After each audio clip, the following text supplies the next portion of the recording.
everybody, Dan Illman, Mike Beer, the DRF race of the day for Wednesday, January the 17th, race number 9 at Tampa Bay Downs. Let's throw up the field for this maiden special weight going 1.40 miles. This race for 4-year-olds and up. Your 5-2 morning line favorite is the 5, Aquarius Moon, or in some big buyer speed figures in New Jersey and Maryland. 2 and 3 starts back, but might have underperformed just a little bit at Gulfstream against a pretty tough field last time. Yeah, I mean, first off, the trainer change last time, not really close to his best performance. If he can get back to, a couple of the races he ran earlier on, he might be pretty hard for this field to beat. He'll be stretching out for the first time since his race 3 starts back, where he earned a 77 buyer speed figure, and he's got some early zip. As we throw up our Timeform US pace projector for this race, Aquarius Moon can get close. The 2 Magistrates going to be racing on dirt for the first time. I think he'll be close to the pace, but I just have a feeling that the 6 Beta Go Go Go, who's stretching out off several sprint races, I think that horse is going to be very aggressively ridden, and I won't be surprised if he makes the lead. I wouldn't be surprised if that happened either. I'll also be, mildly interesting to see what they do with the 9 Valiant West here, Dan. Also stretching out second off the left. This horse got a pretty aggressive ride last time, going 7 furlongs. Now has the outside post stretching out. We'll start things off with a first-time starter. The number 1, Catch Me Freddy, is 20-1 on the morning line, but has kind of an interesting pedigree. The sire Neolithic has done good work from limited opportunities with first-time starters. He's clicking at about 20%, and Catch Me Freddy's a full brother to a stakes-winning synthetic router named Dancing in Dixie. So there's a little pedigree here and a good inside post, and bound to be a good price. Yeah, it probably will be a really good price. I mean, you mentioned that full sibling who is just a way better horse on synthetic than she is on dirt. We'll see if this horse can handle the dirt.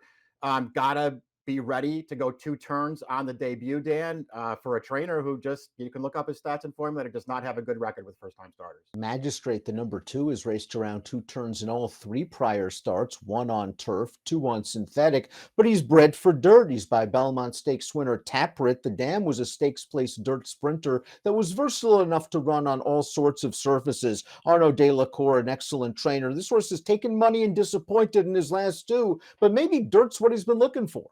Yeah, I could see wanting to give this horse one more, at least one chance on the main track, Dan. I mean, his first 3 starts, the form's not terrible. It's not great, but it's not terrible. It feels like if he just transfers over to this surface, he could be really competitive here. He's got really good tactical speed as well, so there could be a good trip coming. The 3 Fujin finished behind a couple of these last time out, but he made a pretty strong bid into the stretch before flattening out. His first start off about a 2-month layoff. Perhaps getting back around 2 turns will help him. His career best buyer on dirt came around 2 turns.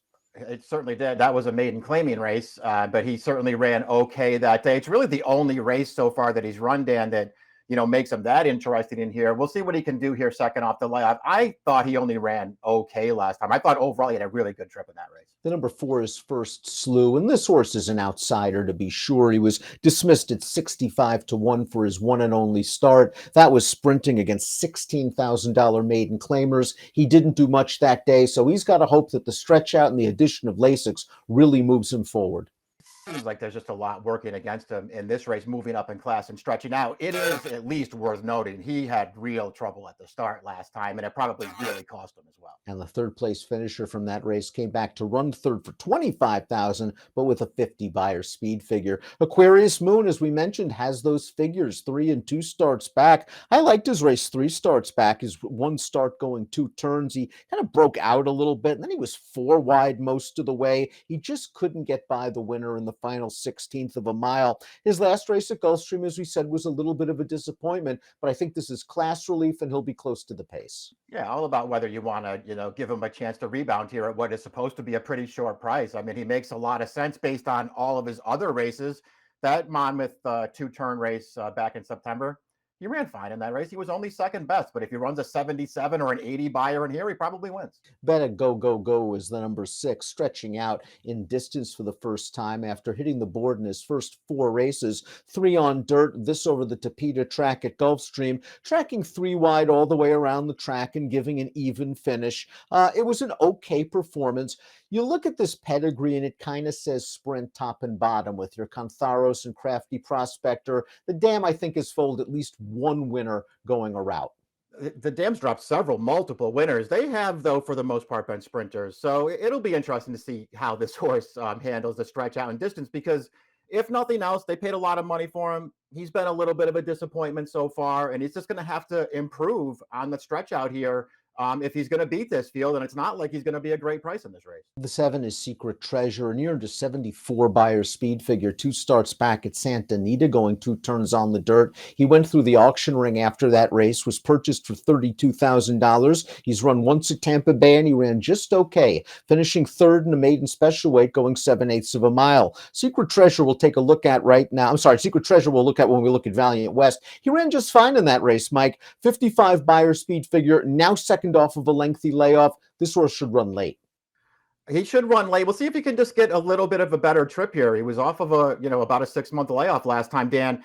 And, when you go back and pull the replay, maybe he just needed the race anyway, but this horse is wide all the way around the track, chasing that pace. The runner of Valiant West, he stayed on the rail most of the way. The horse that finished 4th, who's also back in this field, he stayed on the rail all the way around the track. This horse lost a ton of ground in there. I thought it was a pretty good starting off point. Lucky Heart is the number 8. This is a 5-year-old first-time starter by a 4% debut sire. The Dam did win 7 races, has foaled 1 turf winner. The Dam is a half to a stakes place dirt sprinter, but it's a late start. It's lots of gaps in the work tab and trying to go 2 turns for the first time.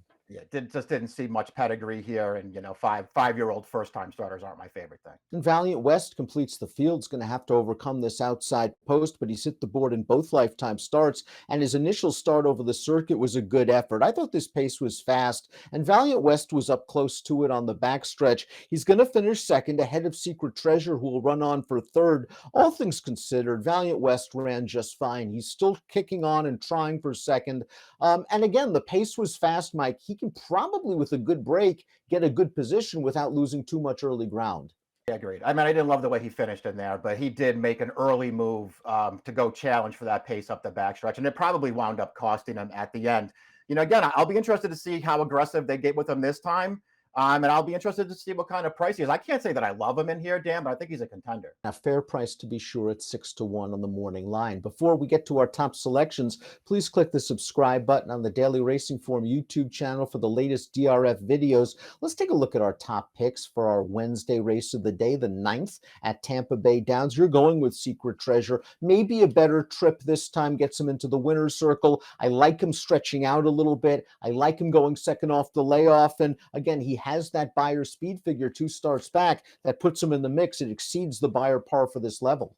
All the same things that I saw, Dan. I like this horse stretching out for a second start off the layoff. I think it's really going to help him. And if he can just pull a little bit of a better trip, I think this is the right kind of field for him. Better Go has been consistent sprinting. I think the key to this race is if he can be aggressive out of the gate and try to make the front. And that's what I'm hoping he can do and maybe lull this field to sleep. 7-2-5-9 for Mike, 6-1-2-9 for me. It's the DRF race of the day for Wednesday the 17th, race number 9 at Tampa. Good luck.